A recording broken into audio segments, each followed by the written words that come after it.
Hello everyone, welcome back to my YouTube channel science with Sonal. Science with Sonal में आप लोग का स्वागत है। तो कैसे हैं फ्रेंड्स आप लोग? आशा करता हूँ कि आप लोग बहुत अच्छे होंगे। तो कैसे चल रही है आप लोग की स्टडी? वो भी अच्छी चल रही होगी। तो पिछले वीडियो में हम लोगों ने अध्ययन किया था कि टाइप्स ऑफ नंबर क्या है। कई सारे नंबर के बारे में हम लोगों ने अध्ययन किया, बहुत सारी संख्या के बारे में हम लोगों ने पढ़ा था पिछले वीडियो में। तो आज फाइनली हम एक वीडियो और लेके चले आए हैं और आज इस वीडियो में आप लोग का नंबर ख़त्म हो जाएगा। तो पिछले अध्याय में क्या क्या हम लोग पढ़ रहा था उसके बारे में थोड़ा रिकॉर्डिंग कर लेते हैं।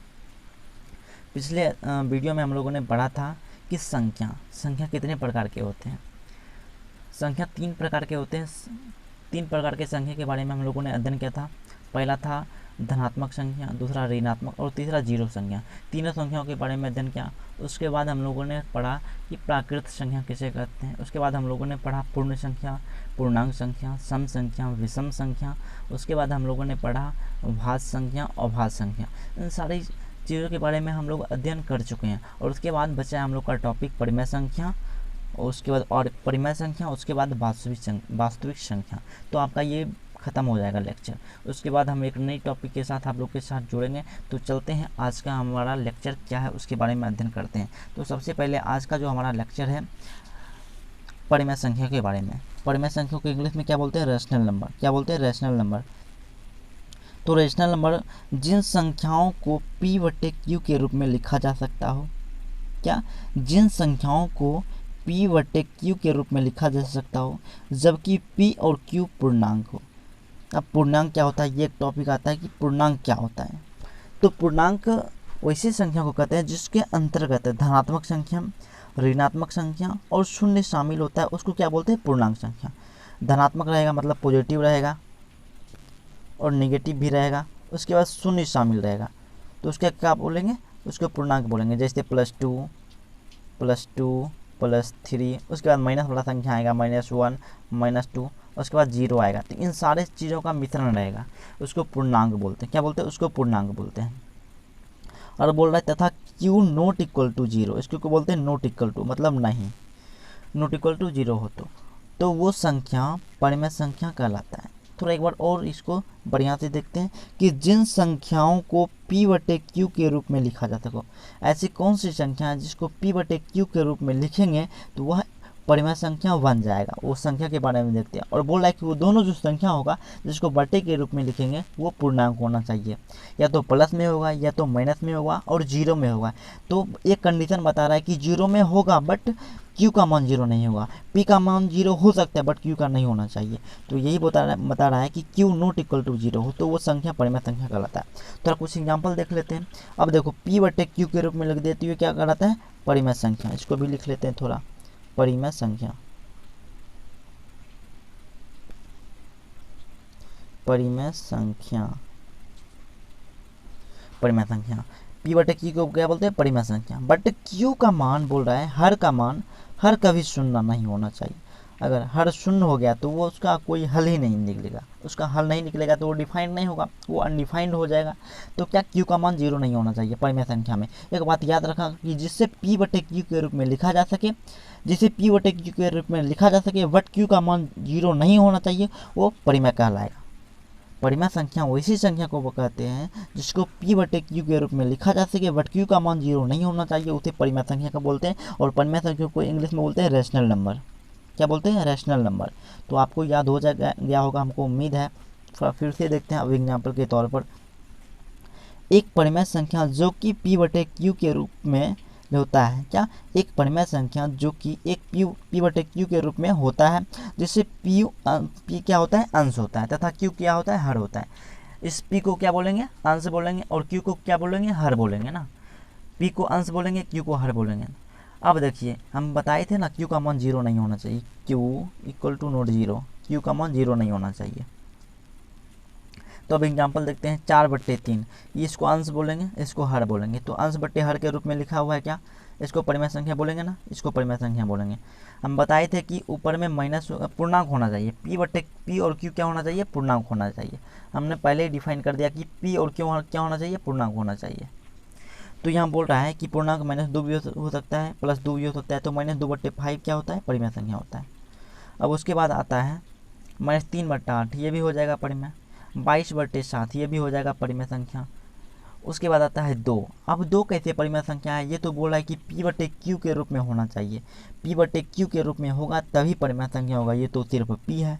तो किसी भी संख्या के अगर सिंपल दिया हुआ है तो उसको बट्टे में 1 लिख सकते हैं, 1 लिख सकते हैं। तो अब बताइए हो गया P/Q के रूप में। इसको P बोलेंगे, उसके Q बोलेंगे, इसको P, उसके बाद इसको Q, हो गया P/Q के फॉर्म में। अगर P/Q के फॉर्म में हो गया, Q के फॉर्म में, तो इसे क्या बोलेंगे, परिमेय संख्या। ये भी 2 भी क्या है, परिमेय संख्या। एक है, एक परिमेय संख्या है या नहीं, तो सारे बच्चे बोलेंगे कि सर एक परिमेय संख्या नहीं है, बट इसको भी परिमेय संख्या बोलेंगे। कैसे, तो इसके भी बट्टे में 1 लिख सकते हैं। ये P/Q फॉर्म का बन गया है, तो 1 लिख सकते हैं जब, तो P/Q के फॉर्म में बन जाएगा तो उसको परिमेय संख्या बोले। अब 0 कैसे होगा, 0 तो हो ही नहीं सकता है, तो इसके नीचे में भी 1 लिख सकते हैं। अगर नीचे में 1 आ गया और ये P/Q फॉर्म बन गया, देख सकते हैं आप। तो P/Q फॉर्म में आएगा तो परिमेय संख्या होगा, बट एक कंडीशन जारी करता है कि पूर्णांक होना चाहिए। ये सारे 0 भी पूर्णांक है, 1 भी पूर्णांक है, 2 भी पूर्णांक है, 1 भी पूर्णांक है, 22 भी पूर्णांक है, 7 भी पूर्णांक है, -3 भी पूर्णांक है, 8 भी पूर्णांक है। ये सारे संख्या पूर्णांक है, बट एक कंडीशन इसमें बता रहा है कि Q जो है, Q हर जो है उसका मान कभी 0 नहीं होना चाहिए। अगर यहाँ पर कहीं पर 0 लिख सकते हैं, जैसे एग्जाम्पल में देख लीजिए, ब्रैकेट में लिख देते हैं 2/0 है परिमेय संख्या, तो बताएंगे नहीं है। यही 0/2 है, तो हाँ है। ऊपर में 0 हो सकता है, बट नीचे में 0 होगा तो नहीं होगा। ये कंडीशन आप हमेशा याद रखिएगा। उसके बाद आता है, तो ये आपका ख़त्म हो गया, परिमेय संख्या आपका एंड हो गया। तो जिसे P/Q के रूप में लिख सकते हैं उसको परिमेय संख्या बोलेंगे, जिसको P/Q के रूप में नहीं लिख सकते हैं उसे अपरिमेय संख्या बोलेंगे। आप इसका स्क्रीनशॉट भी रख सकते हो, आप नोट करते जाओ इसको आराम से, और कोई दिक्कत नहीं होगा आपको। अब ये आपका परिमेय संख्या ख़त्म हुआ या नहीं होगा, समझ में आया नहीं आया, आप ज़रूर बताइएगा कमेंट सेक्शन में। तो चलते हैं उसके बाद अपरिमेय संख्या किसे कहते हैं, अपरिमेय संख्या के बारे में जानते हैं। अब आता है अपरिमेय संख्या किसे कहते हैं। तो वैसी संख्या जिसे P/Q के रूप में प्रकट नहीं किया जा सके, प्रकट का मतलब उसको नहीं लिखा जा सके, P/Q के रूप में नहीं लिखेंगे, नहीं लिखा जा सकेगा, तो उसको क्या बोलेंगे, अपरिमेय संख्या। जिसे P/Q के रूप में नहीं लिखा जा सकता उसे क्या कहते हैं, अपरिमेय संख्या। अब देखते हैं, √2 को आप बट्टे में लिख सकते हो कुछ भी, क्या नहीं लिख सकते हैं, तो क्या कहलाएगा, अपरिमेय। √3 को लिख सकते हैं बट्टे में, क्या कुछ नहीं लिख सकते, तो ये भी अपरिमेय, ये भी अपरिमेय, ये भी अपरिमेय। अब पाई क्या है, तो पाई के बारे में कुछ जान लेते हैं। तो पाई क्या है उसके बारे में जानिए।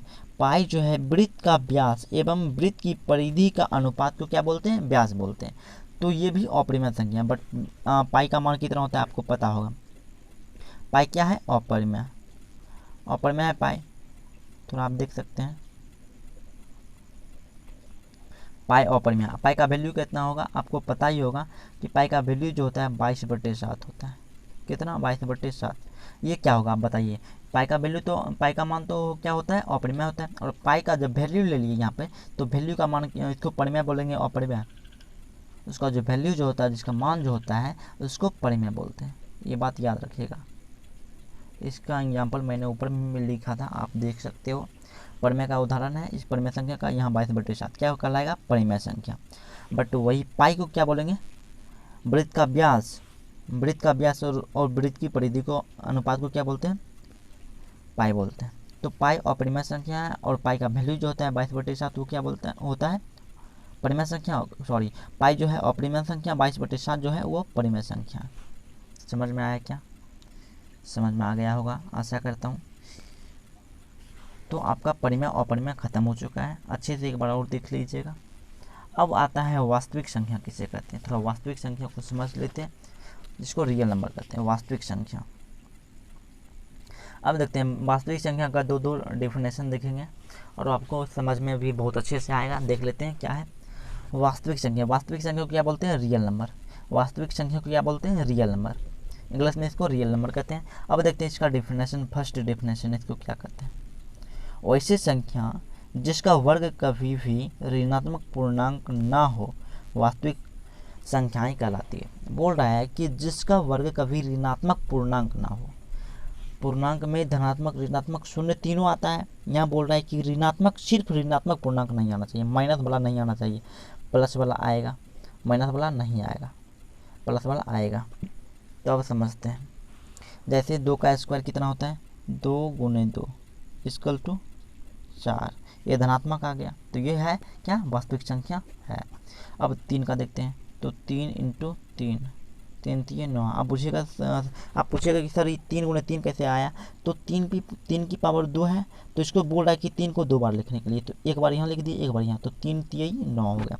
अब 5 को देखते हैं, 5 का स्क्वायर कितना होता है, 5 का स्क्वायर होता है 5 इंटू 5 बराबर 25।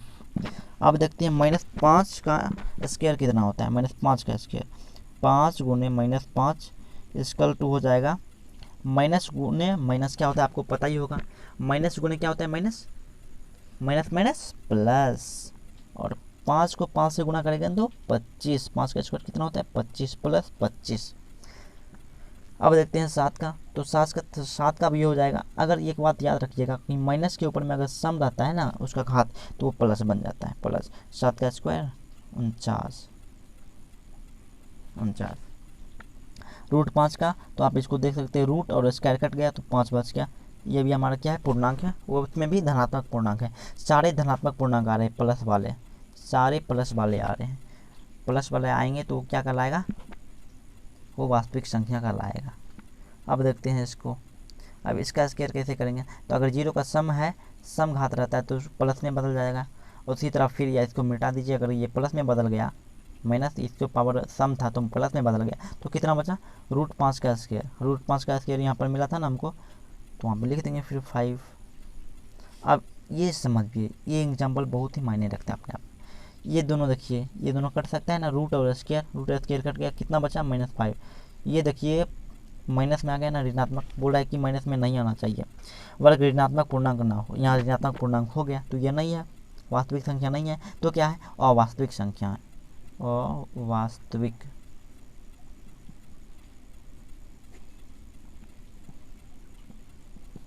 अवास्तविक संख्या, और अवास्तविक संख्या को हमको अभी नहीं पढ़ना है, आगे की क्लासेस में हमको इसको पढ़ना है, आगे की क्लास में इसको पढ़ना है। तो अब देखते हैं दूसरा डिफिनेशन क्या हो सकता है।